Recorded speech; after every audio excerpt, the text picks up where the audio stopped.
Параздат Милконович, здравствуйте. Рада вас приветствовать в нашей студии.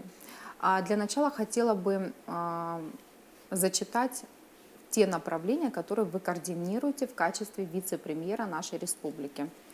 Минсельхоз, Минсоцобеспечения и демографической политики, Минтуризм, Госкомитет по экологии и природопользованию, Госуправление лесного хозяйства, Госуправление по землепользованию и кадастру, Госуправление по архитектуре и градостроительству, Государственная ветеринарная служба, Госинспекция по карантину растений.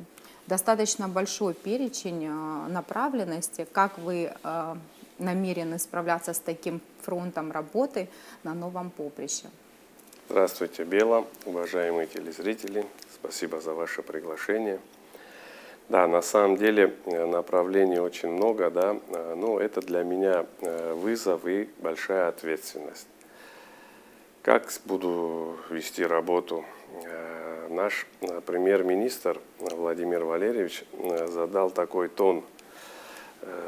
Вновь назначенные министры, да, там, и начальники комитетов, управления, он сказал такую вещь, что да, вот какую они работу проделали, что они предлагают, и в связи с этим мы будем им помогать и содействовать в их работе. Я считаю, что работу надо проводить эффективную. Знаете, как самое первое, конечно, я буду действовать в рамках своей компетенции. Это то, что я уверенно могу сказать, да, и будем вести плодотворную работу. Это координация и контроль министерств и ведомств. И в рамках своих вот этих полномочий я и буду действовать в этом направлении, вести эффективную работу. Главное наладить, да, системность и эффективность работы в целом. И чтобы мы улучшали те позиции, которые у нас есть. Да. Есть много недоработок, конечно же, да, сложностей в каждой отрасли на самом деле. Да. Но будем потихонечку развивать с общими усилиями. И все те поручения, которые будут даваться президентам и премьер-министрам, будут мною выполняться. Вот на сегодняшний день какие, на ваш взгляд, существуют уязвимые места? Быть может, вы можете обозначить какие-то белые пятна? Ну, вы знаете, как уязвимых мест или зон на самом деле хватает в каждой отрасли, да, но это не говорит о том, что все у нас вот очень плохо и только это. Есть и хорошие, и положительные моменты, да, в каждой работе, в каждом министерстве. Улучшать качество работы, улучшать, знаете, как все те положительные, которые есть моменты, да, будем их добавлять, увеличивать, расширять. Все те, которые есть минусы, да, над ними вести работу. Я вот лично как считаю, да, вот есть работа над ошибками, да, где-то же бывает такое, да, там допустили ошибку. Ну, лично я как подхожу, да, не бояться ошибаться, а наоборот работать над ними и исправлять наши ошибки. Ну, с позитивом, и в таком, да, конечно, в таком ключе вести такую полноправную, плодотворную работу. Вот в качестве вице-премьера на что вы будете обращать больше всего внимания? Какие-то, может быть, акценты, на ваш взгляд? Ну, самый главный акцент, я считаю, это системность, эффективность и результаты нашей работы проделанные. А планируете ли вы как-то взаимодействовать с населением для достижения более эффективных результатов? Обязательно. Это, я считаю, что это первостепенная моя задача, знаете, вот налаживать связь между государством и нашим обществом. Да? Наше общество очень чувствительное на самом деле, и мы в обязательном порядке, я даже вот готов ездить по районам, да, там, на какие-то встречи с общественностью, с жителями нашими. И наша власть должна не только быть слышащей, но еще и выполняющей. Да? И вот Владимир Валерьевич, у него есть такое выражение: обещать то, что исполнится, исполнять то, что обещано.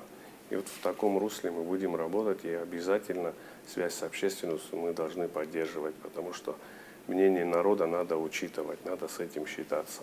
Ну вот сейчас такая сложилась хорошая тенденция относительно государственного канала. Наши все нынешние чиновники открыты к диалогу, что не может нас не радовать. Я думаю, что этот хороший пример станет достойным продолжением и дальше. И вот как раз вот эта вот цепь взаимосвязи между населением и госаппаратом, она будет очевидна. Вы Конечно, согласны? конечно, согласен и полностью поддерживаем. И премьер-министр нам также дал одно из поручений, то, что вы обязательно, чтобы выходили на эфир, общались, чтобы никто из чиновников не был закрыт. И вот открыто разговаривали, говорили о проделанной работе. Из вашей биографии следует, что вы пару лет являлись членом общественной палаты, и, наверное, достигнуты были какие-то положительные результаты. Можете немножко об этом? Работая в общественной палате, там, больше, наверное, находясь, да, вот, конечно, для меня это очень ценный опыт. Я получил именно в общественной жизни нашей страны, как бы, да, там я познакомился с хорошими, авторитетными людьми, с авторитетным мнением, и для меня это был большой опыт, общаясь с ними, да. Это я так считаю, что там вот такие были персонали, да, старшего поколения особенно. Это как живой источник знаний и мудрости. И для меня это большой опыт. Спасибо им за это большое на самом деле. Ну, находясь в общественной палате, я тоже принимал активное участие, входил в комиссии, в которых разрабатывались рекомендательные там, как сказать, рекомендательные формы были, которые для развития экономического, сельскохозяйственного и туристической отраслей. Как бы я в этом принимал Ключевые тоже отрасли, да. да, ключевые отрасли, в которых я тоже как бы принимал участие активное. Плюс содействовал как бы в социальной помощи наших граждан, там, по правовой случаях тоже как бы, да, защищали граждан наших, ну, на уровне общественной палаты. И вообще считаю, что общественная палата она очень серьезная такая площадка, это главный общественный орган нашей страны, да, и все вот эти наши кризисы, которые в нашей стране происходили, очень много раз они именно на этой площадке решались, и вот этот градус, накал политических наших страстей, как бы он там и как-то расформировали, и уменьшали этот накал, который происходил в нашей стране. Я до сих пор как бы с моими коллегами на связи, и где-то даже привлекаю их к своей работе, это мне помогает в моей работе, как бы.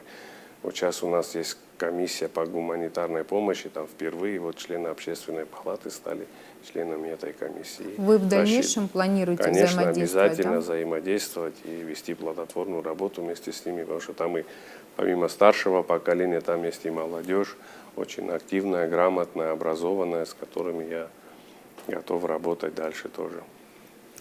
А вот вы являетесь человеком из бизнеса. Какие черты личностного характера и вообще профессиональные черты вы готовы применять в вашей непосредственной нынешней деятельности?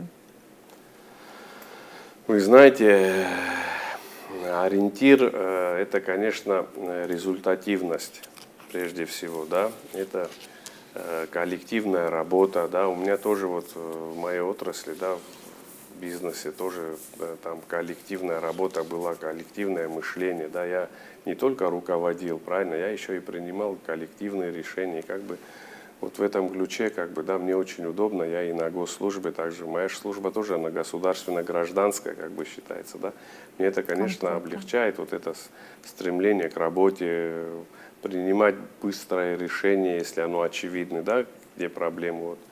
В этом ключе, как бы, мне, конечно, это очень сильно помогает.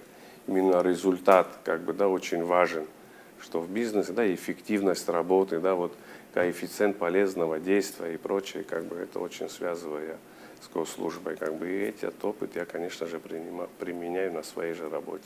Это мне очень помогает.